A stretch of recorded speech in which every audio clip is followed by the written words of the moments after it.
أعوذ بالله من الشيطان الرجيم.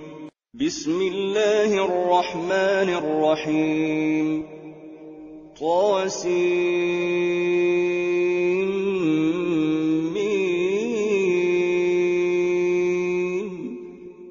تلك آيات الكتاب المبين. نتلو عليك من نبأ موسى وفرعون بالحق لقوم يؤمنون. إن فرعون علا في الأرض وجعل أهلها شيعا يستضعف طائفة منهم يذبح أبناءهم ويستحيي نساءهم إنه كان من المفسدين. ونريد أن نمن على الذين استضعفوا في الأرض ونجعلهم أئمة ونجعلهم الوارثين. ونمكن لهم في الأرض ونري فرعون وهامان وجنودهما منهم ما كانوا يحذرون. وأوحينا إلى أم موسى أن أرضعيه، فإذا خفت عليه فألقيه في اليم ولا تخافي ولا تحزني إنا رادوه إليك وجاعلوه من المرسلين. فالتقطه آل فرعون ليكون لهم عدوا وحزنا إن فرعون وهامان وجنودهما كانوا خاطئين. وقالت امرأة فرعون قرة عين لي ولك لا تقتلوه عسى أن ينفعنا أو نتخذه ولدا وهم لا يشعرون. وأصبح فؤاد أم موسى فارغا إن كادت لتبدي به لولا أن ربطنا على قلبها لتكون من المؤمنين. وقالت لأخته قصيه فبصرت به عن جنب وهم لا يشعرون. وحرمنا عليه المراضع من قبل فقالت هل أدلكم على أهل بيت يكفلونه لكم وهم له ناصحون. فرددناه إلى أمه كي تقر عينها ولا تحزن ولتعلم أن وعد الله حق ولكن أكثرهم لا يعلمون. ولما بلغ أشده واستوى آتيناه حكما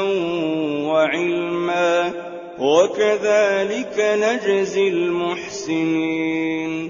ودخل المدينة على حين غفلة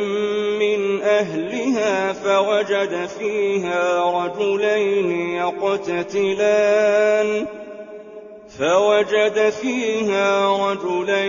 يقتتلان هذا من شيعته وهذا من عدوه فاستغاثه الذي من شيعته على الذي من عدوه فوكزه موسى فقضى عليه قال هذا من عمل الشيطان إنه عدو مضل مبين قال رب إني ظلمت نفسي فاغفر لي فغفر له إنه هو الغفور الرحيم قال رب بما أنعمت علي فلن أكون ظهيرا للمجرمين فأصبح في المدينة خائفا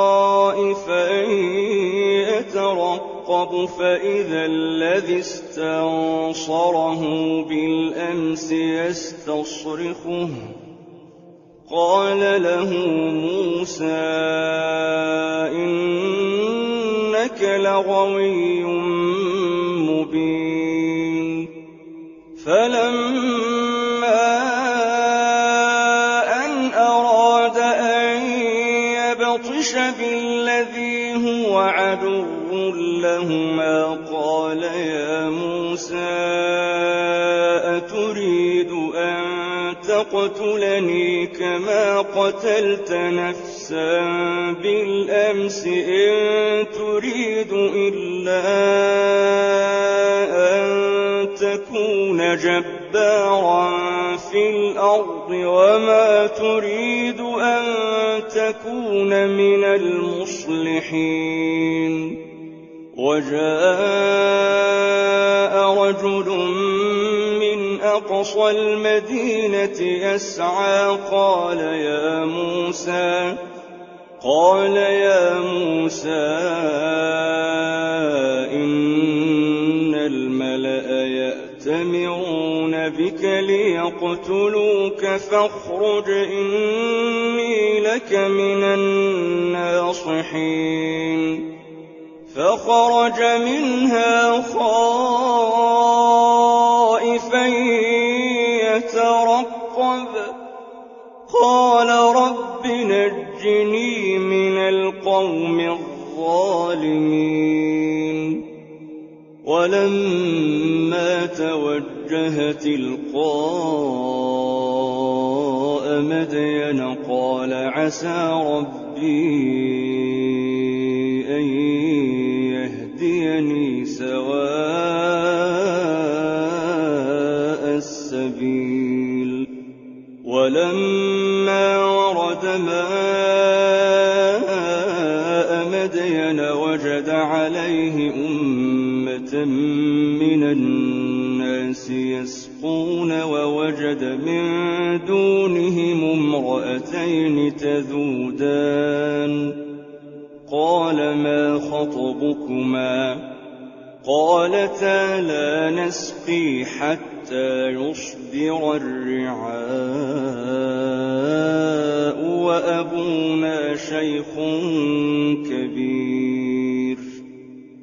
فسقى لهما ثم تولى إلى الظل فقال رب إني لما أنزلت إلي من خير فقير فجاءته إحداهما تمشي على استحياء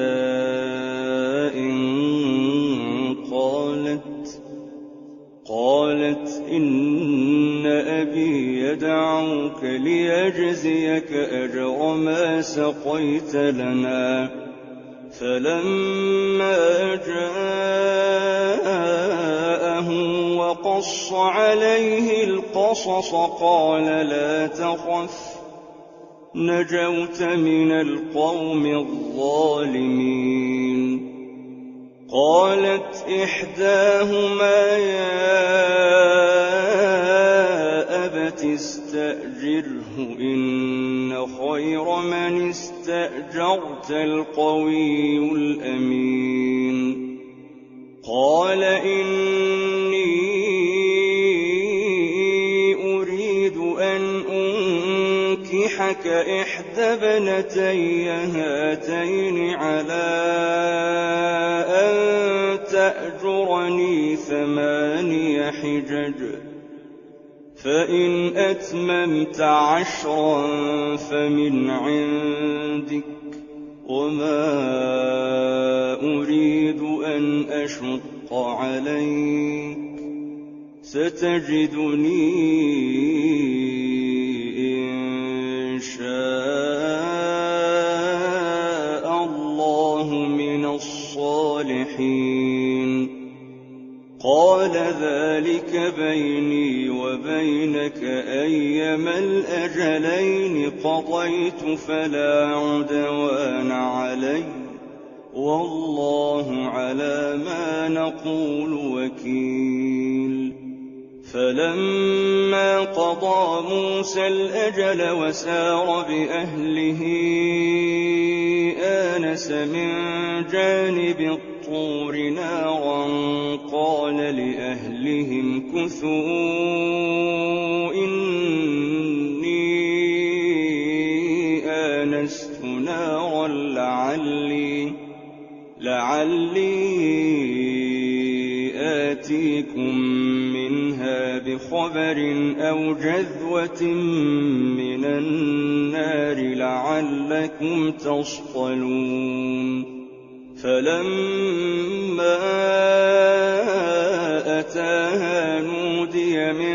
شَاطِئِ الْوَادِ الْأَيْمَنِ فِي الْبُقْعَةِ الْمُبَارَكَةِ مِنَ الشَّجَرَةِ أَن يَا مُوسَىٰ إِنِّي أَنَا اللَّهُ رَبُّ الْعَالَمِينَ وَأَنْ أَلْقِ عَصَاكَ فَلَمَّا رَآهَا تَهْتَزُّ كَأَنَّهَا جَانٌّ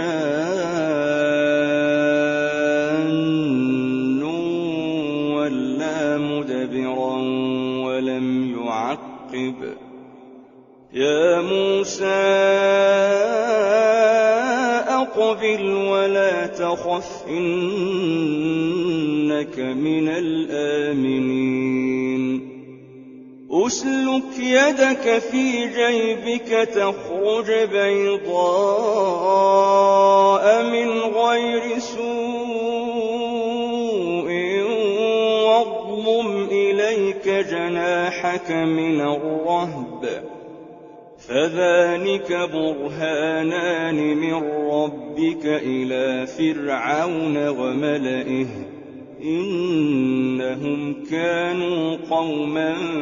فَاسِقِينَ قَالَ رَبِّ إِنِّي قَتَلْتُ مِنْهُمْ نَفْسًا فَأَخَافُ أَن يَقْتُلُونِ وَأَخِي هَارُونُ هُوَ أَفْصَحُ مِنِّي لِسَانًا فَأَرْسِلْهُ مَعِيَ يَرِدْ أَن يُصَدِّقُنِي إِنِّي أَخَافُ أَن يُكَذِّبُونِ قَالَ سَنَشُدُّ عَضُدَكَ بِأَخِيكَ وَنَجْعَلُ لَكُمَا سُلْطَانًا فَلَا يَصِلُونَ إِلَيْكُمَا بِآيَاتِنَا أَنتُمَا وَمَنِ اتَّبَعَكُمَا الْغَالِبُونَ فَلَمَّا جَاءَهُم مُّوسَىٰ بِآيَاتِنَا بَيِّنَاتٍ قَالُوا مَا هَٰذَا إِلَّا سِحْرٌ مُّفْتَرًى وَمَا سَمِعْنَا بِهَٰذَا فِي آبَائِنَا الْأَوَّلِينَ وَقَالَ مُوسَىٰ رَبِّي أَعْلَمُ بِمَن جَاءَ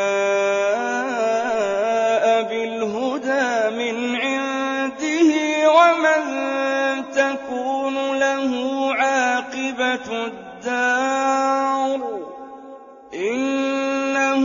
لا يفلح الظالمون. وقال فرعون يا أيها الملأ ما علمت لكم من إله غيري فأوقد لي يا هامان على الطين فاجعل لي صرحا لعلي أطلع إلى إله موسى وإني لأظنه من الكاذبين. واستكبر هو وجنوده في الأرض بغير الحق وظنوا أنهم إلينا لا يرجعون.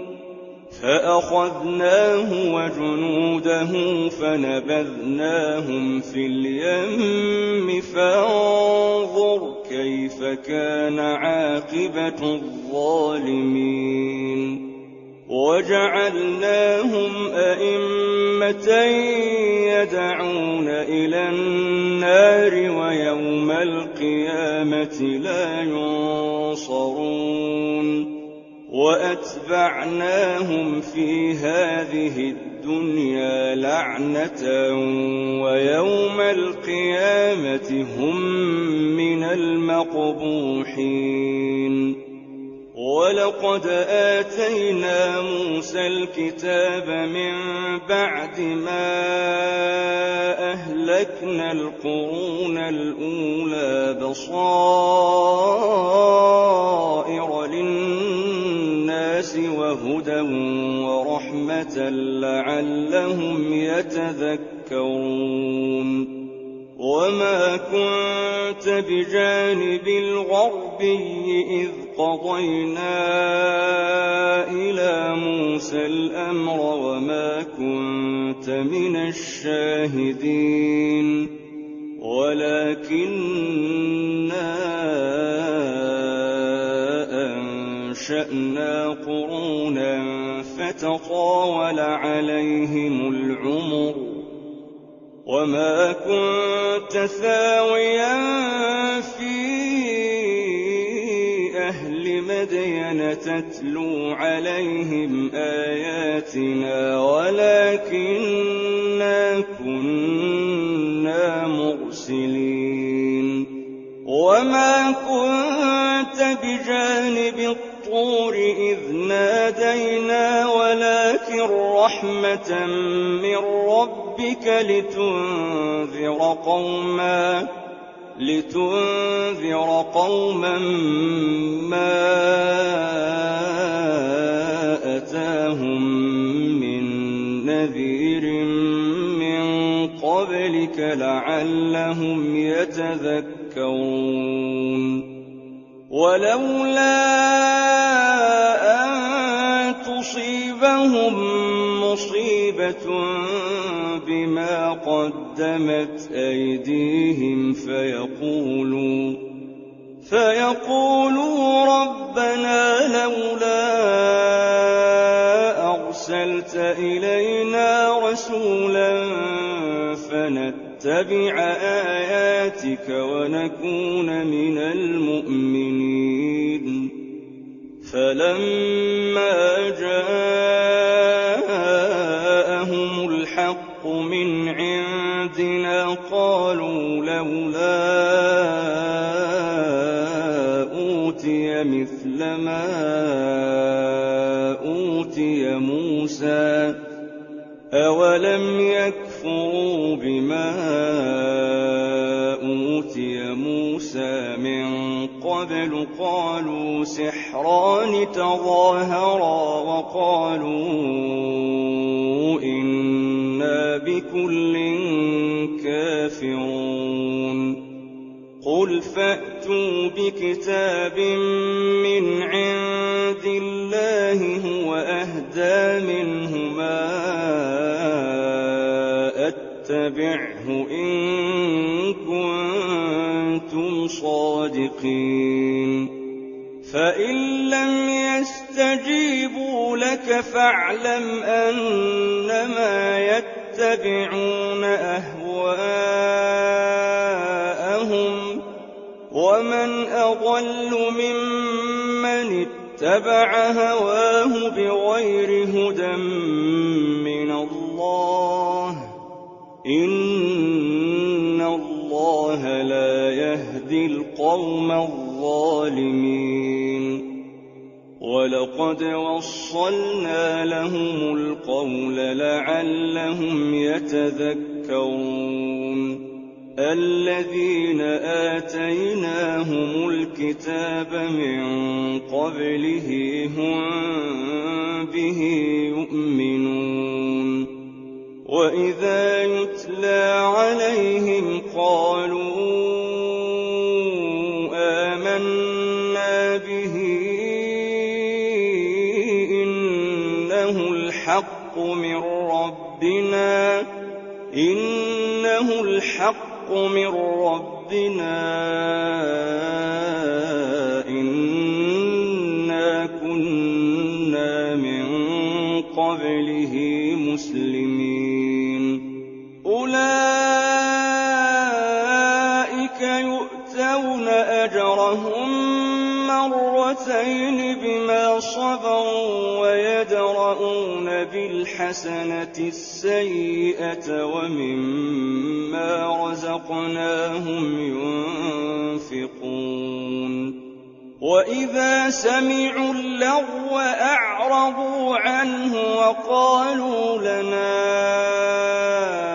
أعمالنا ولكم أعمالكم سلام عليكم لا نبتغي الجاهلين إنك لا تهدي من أحببت ولكن الله يهدي من يشاء وهو أعلم بالمهتدين وقالوا إن نتبع الهدى معك نتخطف من أرضنا أولم نمكن لهم حرما آمنا يجبى إليه ثمرات كل شيء رزقا من لدنا ولكن أكثرهم لا يعلمون وكم أهلكنا من قرية بطرت معيشتها فتلك مساكنهم لم تسكن من بعدهم إلا قليلا وكنا نحن الوارثين وما كان ربك مهلك القرى حتى يبعث في أمها رسولا يتلو عليهم آياتنا وما كنا مهلك القرى إلا وأهلها ظالمون وما أوتيتم من شيء فمتاع الحياة الدنيا وزينتها وما عند الله خير وأبقى أفلا تعقلون أفمن وعدناه وعدا حسنا فهو لاقيه كمن متعناه متاع الحياة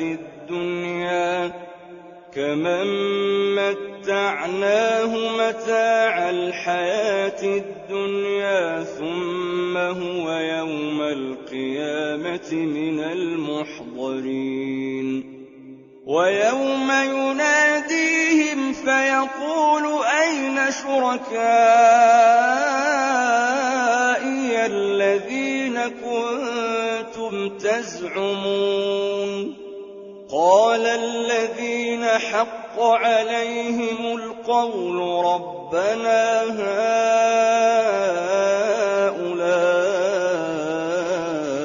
الذين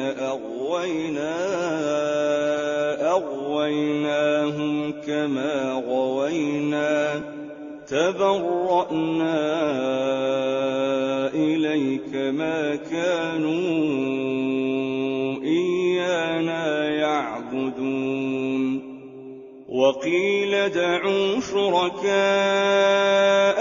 فدعوهم فلم يستجيبوا لهم ورأوا العذاب لو أنهم كانوا يهتدون ويوم يناديهم فيقول ماذا أجبتم المرسلين فعميت عليهم الأنباء يومئذ فهم لا يتساءلون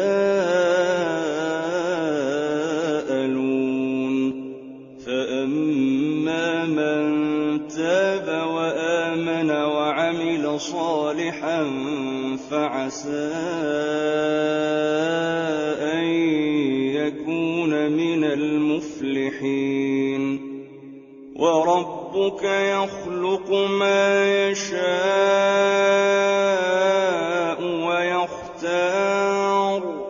ما كان لهم الخيرة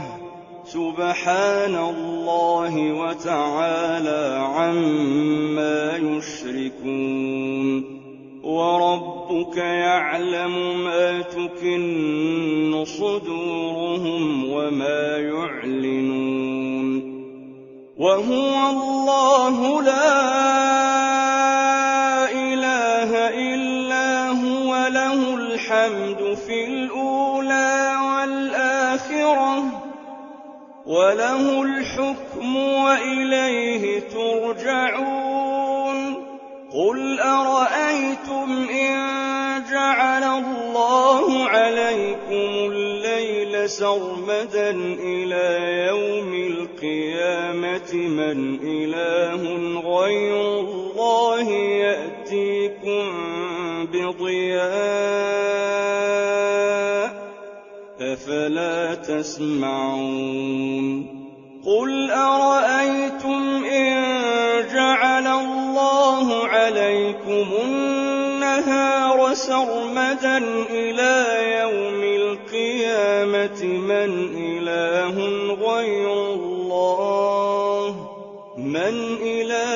غير الله يأتيكم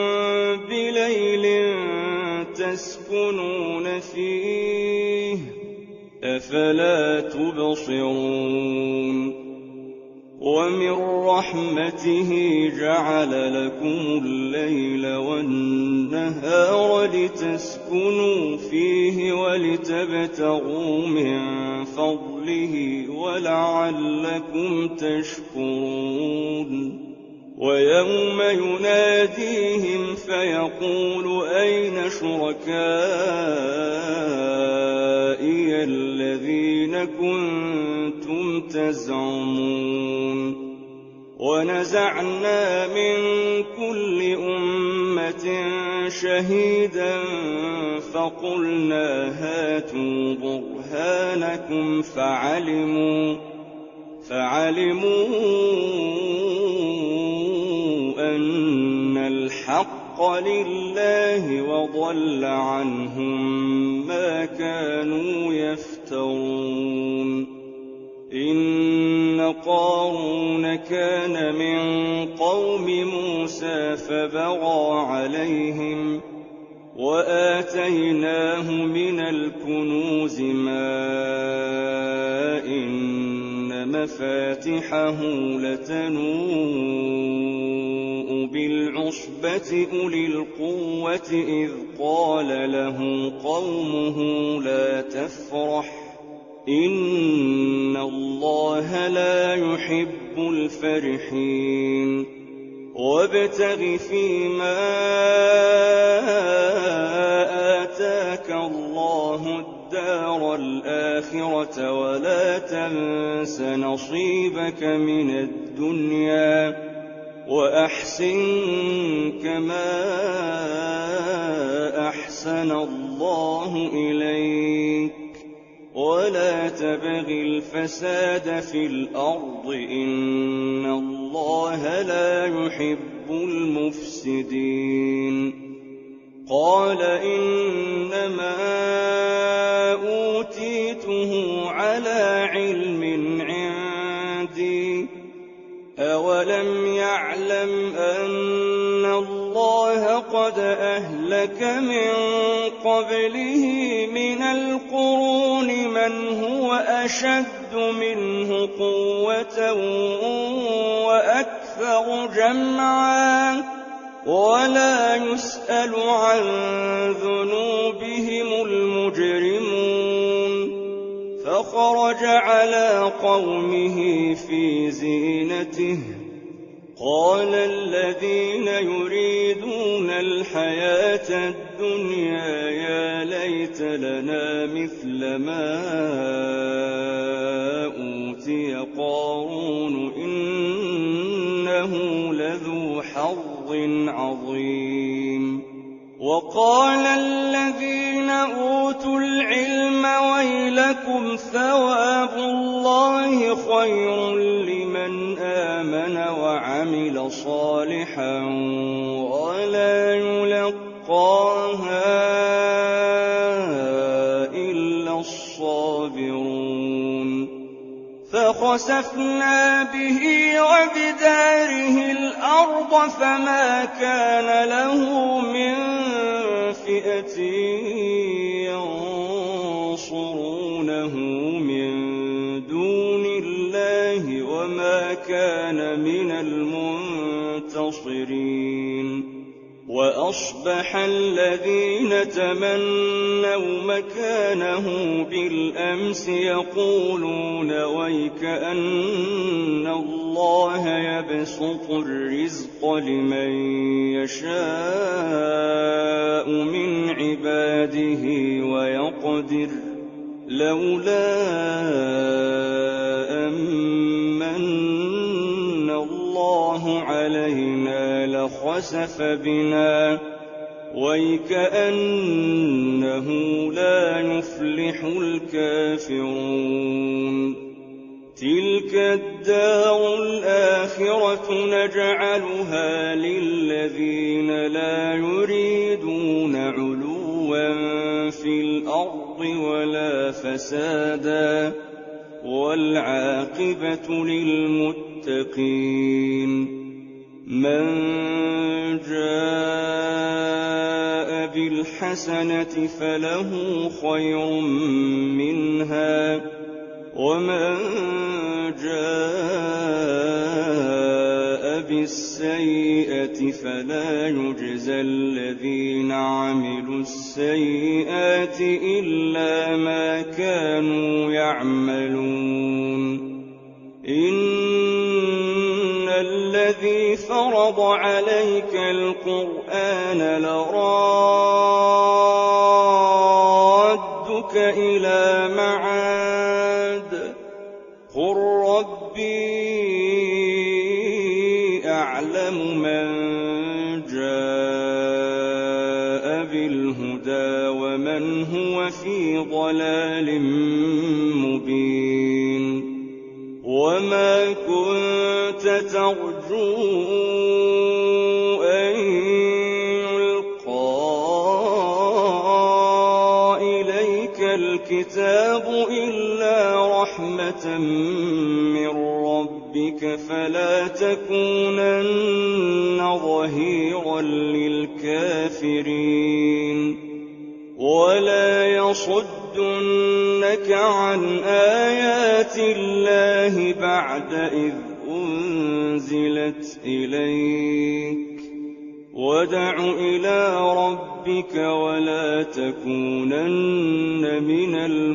المشركين. ولا تدع مع الله إلها آخر لا إله إلا كل شيء هالك إلا وجهه له الحكم وإليه ترجعون